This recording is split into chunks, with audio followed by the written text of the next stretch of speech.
It was meant to be an ordinary evening. A dinner at our favorite restaurant, laughter and friends all around. My husband, Daniel, had just returned from a long business trip, and I thought bringing him back into our circle would bridge the growing distance between us.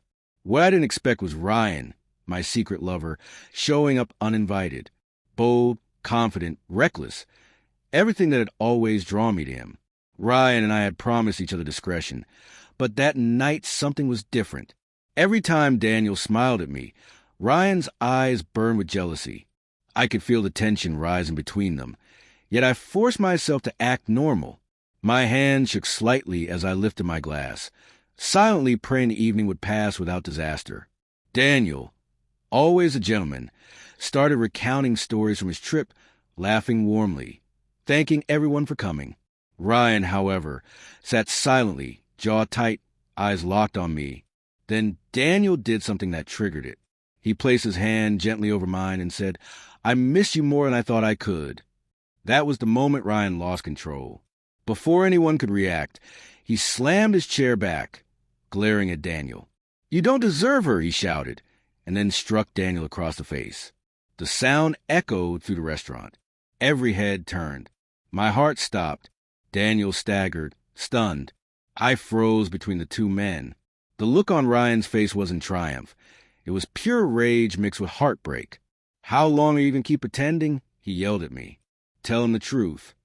His voice cracked. He completely lost it. Everyone was watching, friends, neighbors, even the restaurant staff, as my hidden affair teetered on the edge of exposure. Daniel turned slowly toward me, eyes narrowing. "What truth?" he asked, calm but deadly. I opened my mouth, but no words came. The air felt heavy. Ryan shouted again, "Tell him you've been with me. Tell him what you said about your marriage." Gasps rippled through the crowd. I felt the floor collapse beneath me. Daniel's face went pale. His jaw clenched. "Is it true?" he asked. His quiet fury was worse than yelling. Tears pricked my eyes, but I couldn't answer. My silence spoke for me. Daniel inhaled slowly, looked at Ryan, and said coldly, "You just made the biggest mistake of your life." What happened next was unexpected. Daniel didn't fight back or yell. He pulled out his phone. Within minutes, 2 security guards arrived and escorted Ryan out, still shouting my name, reaching for me. Daniel's composure shook me far more than Ryan's rage ever had. He wasn't reacting. He was calculating. Once Ryan was gone, Daniel faced the room. "Dinner's over," he said calmly, then walked out, leaving me standing there, humiliated. I followed him, begging him to listen, but he didn't look back. That night, he didn't come home.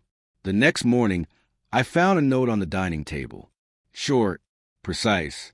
"You've chosen your path. I hope he was worth it." My chest tightened. I reread it over and over. I called him, blocked. I called Ryan, no answer. Panic set in. By evening, the news arrived. Ryan had been arrested. Daniel had filed charges for assault and public defamation. Security footage from the restaurant was in police hands. The man who claimed he'd fight for me now faced jail. And I was left alone, watching both worlds I'd built collapse. Days later, Daniel filed for divorce. He moved his things quietly, never looked back. The community knew what had happened. My humiliation was public. The man who once loved me unconditionally had turned away completely. And the man I betrayed him with had destroyed himself trying to defend me. Looking back, I realized how quickly it all unraveled. One slap, one emotional moment. My world shattered. I thought I controlled both men, but in the end, I lost them both. Sometimes, a single act can turn love into shame and truth into punishment. That night, I didn't just lose them, I lost everything.